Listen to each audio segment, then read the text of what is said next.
Alhamdulillah wa kafa wa salatu wa salam ala nabina al-Mustafa amma ba'd. À l'occasion du calendrier hégirien, une occasion nous est donnée pour traiter une question délicate et importante, à savoir la distinction entre le temporel et le spirituel. C'est par le biais de cette question qu'on va traiter la question du calendrier hégirien. Relève-t-il de la logique de la religion ou bien relève-t-il de la logique de la civilisation et du temporel?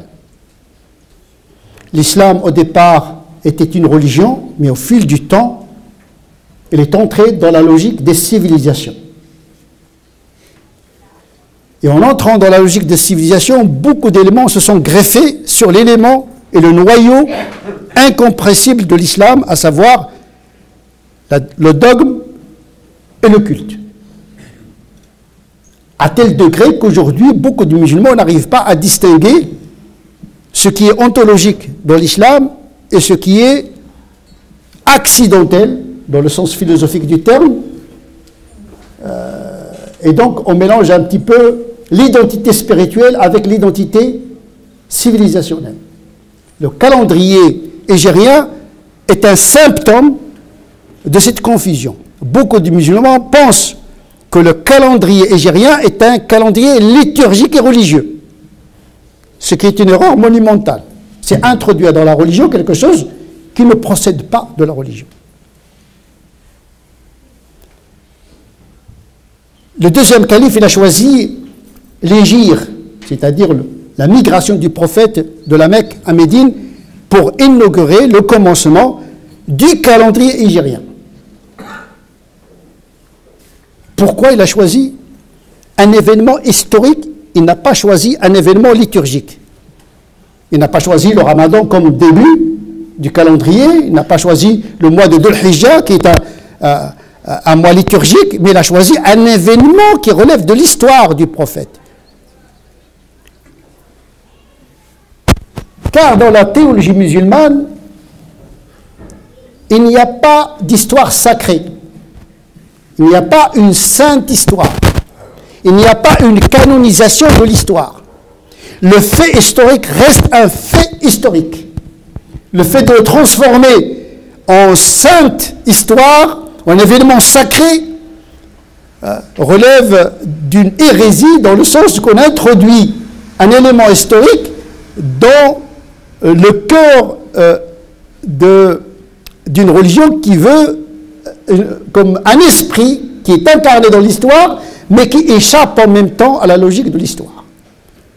Donc l'islam est une religion d'esprit qui est devenue une civilisation, c'est-à-dire, et s'est introduite dans un corps civilisationnel, mais il ne faut pas qu'elle soit étouffée par le corps d'une civilisation aujourd'hui périmée, à savoir la civilisation arabo-musulmane, inaugurée par ce calendrier hégirien qui commence par un fait historique, à savoir la migration du prophète de la Mecque à Médine. Mais la migration reste un mot-clé important dans l'histoire de l'humanité en général et l'histoire religieuse en particulier. Tout d'abord, la migration, c'est un phénomène que l'on trouve dans la matière également. Lorsqu'un électron migre d'un atome vers un autre, elle change la nature de l'atome quitté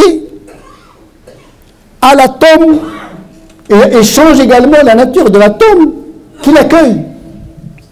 La migration, ce n'est pas uniquement un phénomène humain, c'est un phénomène qui relève de la physique des particules également.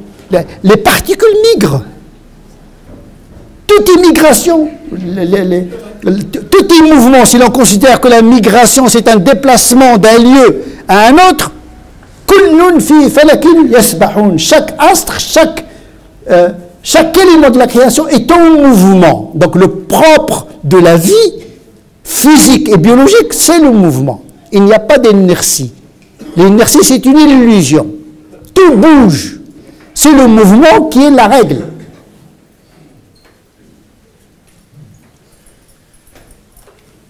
le mouvement de la migration, on le trouve également au niveau cytologique, au niveau des cellules. Il y a des cellules qui migrent, la migration des cellules. C'est étudié par les biologistes. Il y a la migration également des insectes, la migration entomologique. On voit bien que les criquets, beaucoup d'insectes accomplissent une migration et se déplacent pour des raisons biologiques et parfois pour des raisons éthologiques, telles que les bêtes qui quittent un territoire pour occuper un autre plus fertile et plus favorable au niveau du climat. Les poissons migrent également, les oiseaux migrent. Et à cet égard, l'humanité, elle partage ce mouvement de migration au même titre que le comportement éthologique des animaux, à la quête de la nourriture, à la quête de la prospérité, à la quête d'un climat plus favorable. Aujourd'hui, on parle de la migration climatique et même politique aujourd'hui. C'est ça un peu la particularité de la migration humaine, c'est que, en plus de la migration comme un événement universel, comme un phénomène éthologique, il y a d'autres raisons anthropologiques de la migration humaine, à savoir l'immigration économique, migration politique, migration religieuse. On parle aujourd'hui de l'asile politique, fuir la persécution. Eh bien, c'est cette dernière nature que relève la migration du prophète. Il a cherché, il était un réfugié à Médine, il a fui la persécution. 13 ans de persécution à Médine. Bon, la loi naturelle et morale veut que le prophète cherche un lieu plus favorable pour vivre sa foi et transmettre sa foi. C'est un mouvement vers la liberté. Et c'est pour cette raison qu'Omar ibn Khattab, il a choisi ce mouvement du prophète, qui l'a fait sortir de la persécution, hein, qui allait éteindre complètement la flamme de sa mission. Donc il a quitté la persécution pour être accueilli à Médine, pour vivre la liberté. En réalité, le premier moment inaugural du calendrier hégérien est une célébration de la liberté, tout simplement. Beaucoup de musulmans sont venus en France en quête de liberté, de prospérité. Ça relève de la même logique. C'est une migration naturelle, légale et morale. Et donc le prophète sallallahu alayhi wa sallam, il a quitté la Mecque pour vivre la liberté religieuse. Et quand il est arrivé à Médine, il est resté fidèle au principe de liberté, une forme de laïcité d'une certaine manière, puisqu'il a établi une charte qui stipule que les musulmans et les juifs constituent une seule umma, aux juifs leur religion et aux musulmans la leur. Parce qu'il tient à la liberté. Ce n'est pas parce qu'il a été accueilli à Médine qu'il va imposer sa religion. Donc l'islam ne peut que défendre la liberté. Donc en réalité, quand nous célébrons laïquement, parce qu'il s'agit d'un calendrier laïque qui n'est pas religieux, eh bien nous célébrons également en même temps une migration en quête de liberté. L'idée est venue à Omar lorsque il a constaté que l'islam est devenu un empire, une civilisation. Là, on entre dans le temporel. L'esprit de l'islam, il commence à s'incarner dans un empire, dans une civilisation qui a sa propre logique. Et c'est toujours des moments redoutables lorsqu'une religion s'intègre dans un corps civilisationnel. Beaucoup de religions, ils ont perdu leur âme dans l'incarnation des civilisations qui les ont étouffées par la suite. C'est ce qui arrive un petit peu à l'islam aujourd'hui, à cause de l'effondrement de la civilisation arabo-musulmane, et qui se répercute négativement sur le rapport à la religion. On n'arrive plus à discerner l'élément religieux dans l'islam et l'élément identitaire civilisationnel dans ce que nous qualifions aujourd'hui d'islam. Le calendrier hégérien et notre rapport au calendrier hégérien relève de cette confusion. puisque beaucoup de musulmans pensent que le calendrier hégérien est un calendrier liturgique. Non, c'est un calendrier administratif et civilisationnel, puisque l'idée d'instauration d'un calendrier est venue pour répondre à un besoin impérial, civilisationnel, administratif, lorsque Omar ibn Khattab a constaté qu'il faut la datation des courriers, des messages qu'il envoyait à ses gouverneurs, parce qu'au départ, lorsqu'il signait un courrier à ses gouverneurs, il note uniquement la date du mois et la date du jour du mois. Par exemple, 27 Shawwal, 27 Ramadan. Sauf qu'à chaque année, si vous envoyez un courrier qui a la même date où il n'y a pas l'année, les gouverneurs ils se disent, mais de quel Ramadan s'agit-il? Comment on va archiver les courriers? Comment on va organiser? On n'est plus dans la liturgie, on n'est plus dans la prière, on est là en train de gérer l'administration d'un empire.